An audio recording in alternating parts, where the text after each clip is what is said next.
स्वागत है आपका बी न्यूज़ नेशन में। मैं हूं आबिद हुसैन शेख। वक्फ बोर्ड की चिंतन मंथन सभा बीजापुर जिला वक्फ सलाह कमेटी द्वारा वक्फ जायदादों की हिफाजत, सरकार के नियमों का पालन, जिले में उर्दू स्कूल्स की चिंताजनक हालत, वक्फ की जगहों पर गैर कानूनी कब्जा, मौजूदा हालात में हम सब की जिम्मेदारी और हमारा फ़र्ज़, मिल्लत में इत्तेहाद, सियासत में शऊर जैसे अनेक मुद्दों पर इस चिंतन मंथन सभा में चर्चा की गई। मंच पर मौजूद मुख्य अतिथियों में सैयद मोहम्मद तनवीर पीरा हाशमी, उस्मान गनी पटेल, मौलाना मोहम्मद शफी सादी, अनवर पाशा, अब्दुल हमीद मुशरिफ ने जलसे से खिताब करते हुए मौजूदा हालात का डट कर मुकाबला करके कौम और मुल्क के रोशन मुस्तकबिल के लिए काम करने का इस सभा में इरादा किया गया।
ನಮ್ಮ ಹಮೀದ್ ಮುಶ್ರಿಫ್ ಅವರು ಹೇಳ್ತಾ ಇದ್ದಾರೆ, ನಮ್ಮ ಜಿಲ್ಲೆ ಬಿಜಾಪುರ ಜಿಲ್ಲೆಯಲ್ಲಿ ಇರುವಂತಹ ಎಲ್ಲ ಕಬರಸ್ಥಾನಗಳೆಲ್ಲ ಕಂಪ್ಲೀಟ್ ತುಂಬ್ತಾ ಇದ್ದಾವೆ.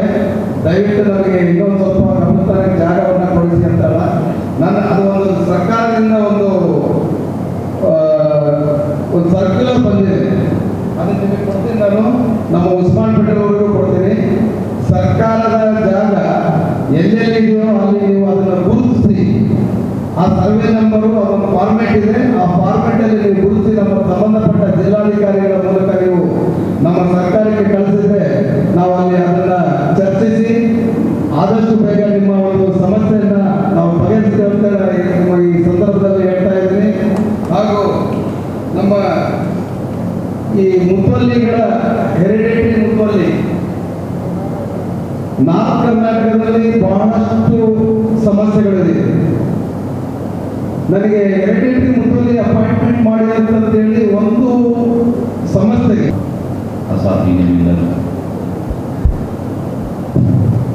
मुतवल्लियान किराम मौजूदान मिल्लत इस्लामी,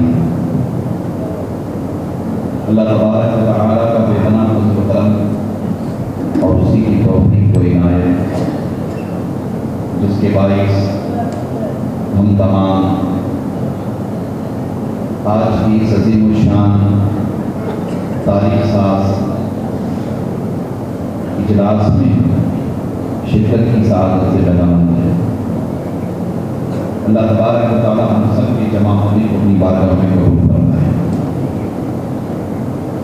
चूँकि ये कॉन्फ्रेंस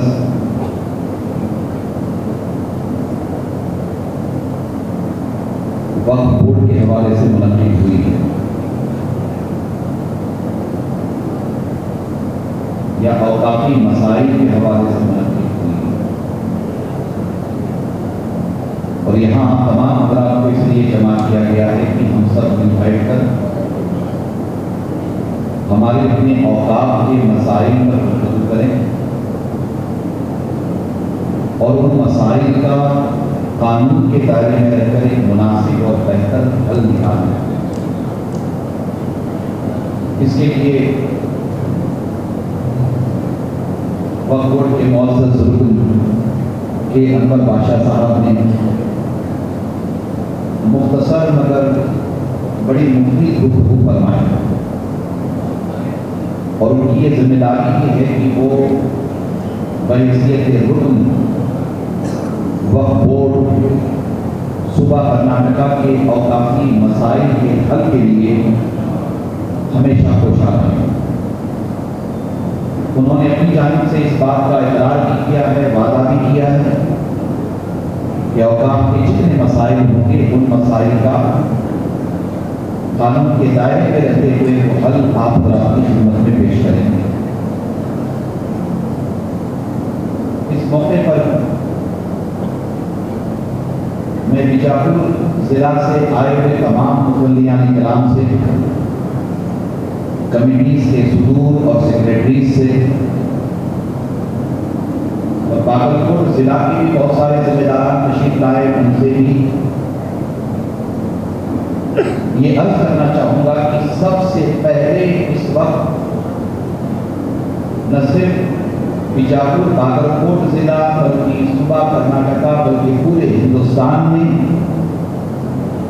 ज़रूरत इस बात की है कि हम अपने औकाफी इदारों के कागजात रिकॉर्ड्स मुकम्मल तौर पर तैयार करें। मैं बड़ी जिम्मेदारी के साथ आप हज़रात तक ये पैगाम पहुंचा रहा हूँ। मुस्लिम मुत्तहदा काउंसिल MNC के सालाना इजलास में गुज़श्ता माह में आप में से बहुत सारे हज़रात तशरीफ लाए थे। आपसे भी गुजारिश की गई कि हमारे मैक्सिमम मसाजिद के, कब्रस्तानों के, दरगाहों के और आशुल खानों के revenue records up to date नहीं है। रेवेन्यू रिकॉर्ड समझते हैं, उतारा, PTC, नेट इनकम सर्टिफिकेट, दर उतारा या इससे मुताबिक जितने डॉक्यूमेंट्स हैं वो अप टू डेट नहीं है।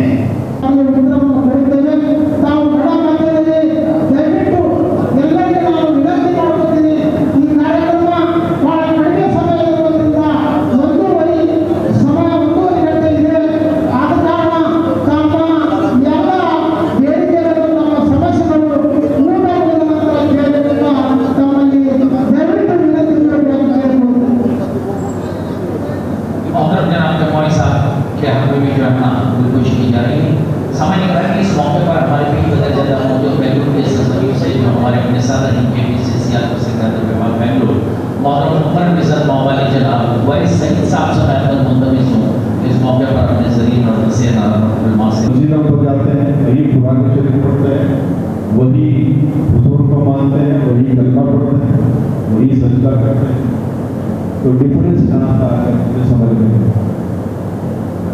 इसे मैं हमेशा कहता हूँ जब भी किसी ऐसी मीटिंग पे आते हो, सिर्फ ऐसे ही नहीं, ये वक्फ का मामला है इसलिए आप सब लोग आए, कोई भी सियासी मीटिंग में रहे, किसी पार्टी की सियासी पार्टी की मीटिंग जिसे आप चाहते हो, अगर ऐसी मीटिंग में भी जाना है तो मसलों को बाहर करना चाहिए, फिर जाइए, फिर मसलों को करवा लीजिए, अपना काम करिए, कोई इसमें गलत नहीं, गलती नहीं।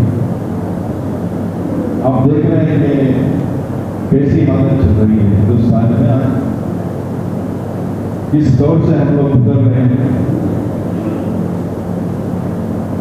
चुन चुन के के निशाना बनाया जा रहा है। चुन चुन के हमारे क्या डायरेक्ट बोलना चाहूँगा तो हो सकता है कुछ मैसेज नहीं पा रहे हैं, समझने की कोशिश करें। समझदार हैं, पढ़े लिखे हैं, आपको कोई तकलीफ नहीं होनी चाहिए आप लोगों को। मेरा ताल्लुक कांग्रेस पार्टी से 40 साल से मैं कांग्रेस में काम कर रहा हूँ। 2 बार इलेक्शन में हार गया है, इतना नसीब नहीं करती कोई बात नहीं। मैं कभी ऐसी पार्टी का साथ नहीं दिया जो हमारे उसूलों को तोड़ती होगी, जो हमारे हुकूक के खिलाफ जाती होगी, जो आइन में हम लोगों को राइट्स दिया गया है, राइट है,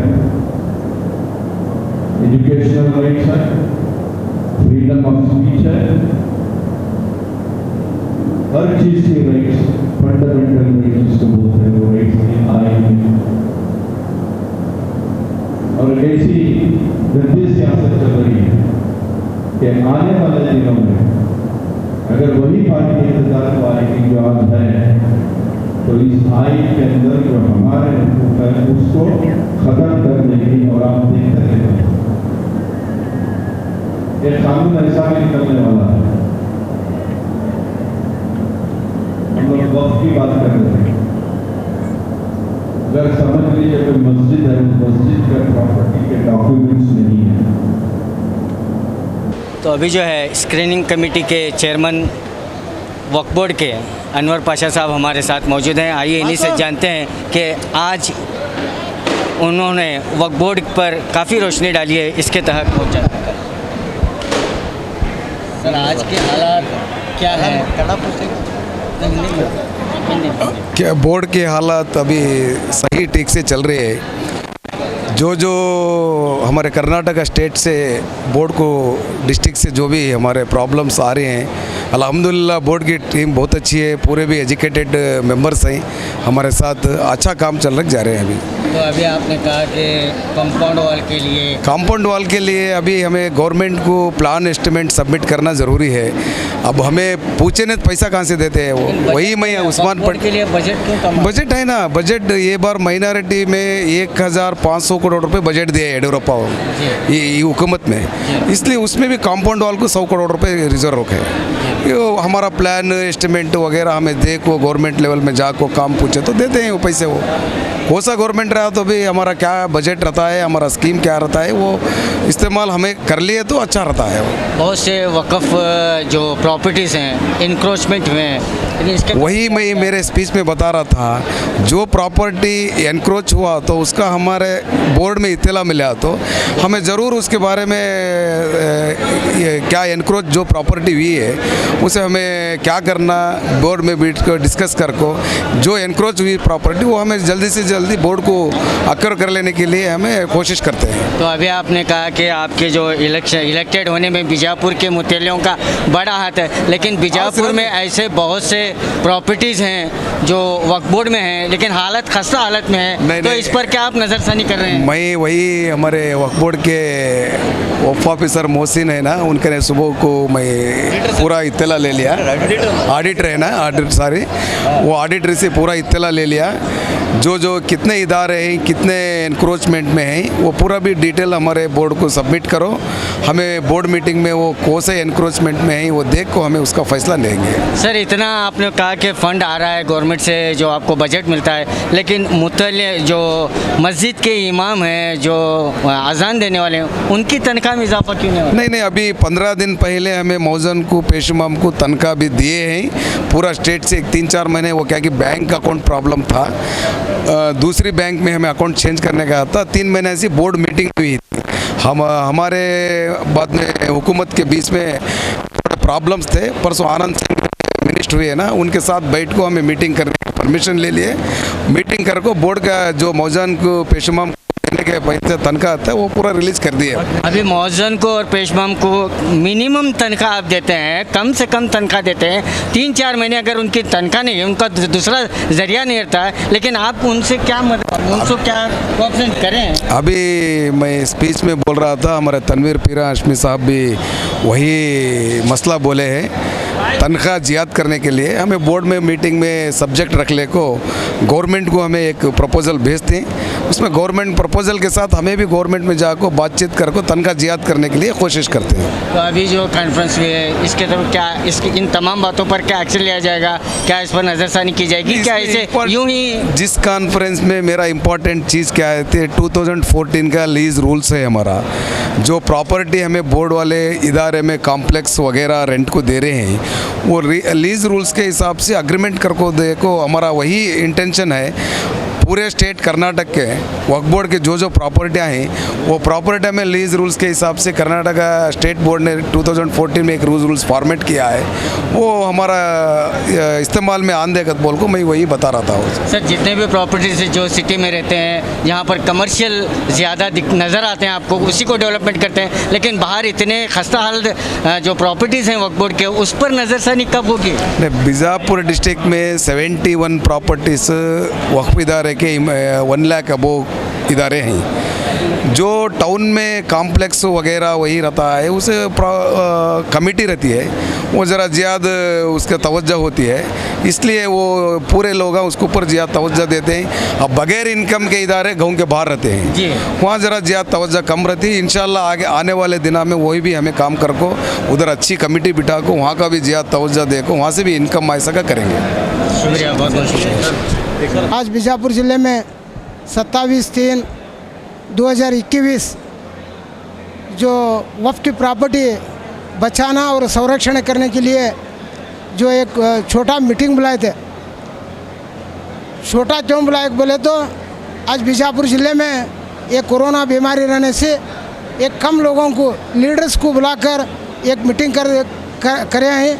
वो मीटिंग में बेंगलुरु के हमारे राज्य वक्फ मंडली के 3 डायरेक्टर आए हैं और हमारे स्टेट के माइनॉरिटी के चेयरमैन साहब सैयद साहब आए हैं, के अनवर पाशा साहब आए हैं और सारे लोकल के लीडर्स, बहुत से लीडर्स आज प्रोग्राम में आकर एक अच्छा प्रोग्राम को रौनक बरसाए हैं और सारे खेड़े से, गांव से बहुत से लोग आज आकर ये प्रोग्राम में अटेंड हुए हैं। जो ये मुतवली के बारे में, वक्फ प्रॉपर्टी के बारे में हर जानकारी सब लोग को मिली है, सबका दिल भी खुश हुआ है। तो मैं यही दरख्वास्त करता हूँ, आइंदा चलते हुए कोई भी इंसान वक्फ प्रॉपर्टी बारे में गलत नहीं करेंगे तो मुझे उम्मीद है। हमारे हॉस्पिटल में औरतों से जुड़ी हर बीमारी के इलाज के साथ अब शुरू हो चुका है डिलीवरी, चाहे नॉर्मल हो या सिजरीन, कम दामों में किया जाएगा। 24 घंटे माहिर डॉक्टरों की निगरानी में। अस्पताल का पता सखाफरोज़ा 4 नंबर स्कूल के करीब, बीजापुर। आपके घर की खूबसूरती का साथी A1 ग्रेनाइट एंड मार्बल्स।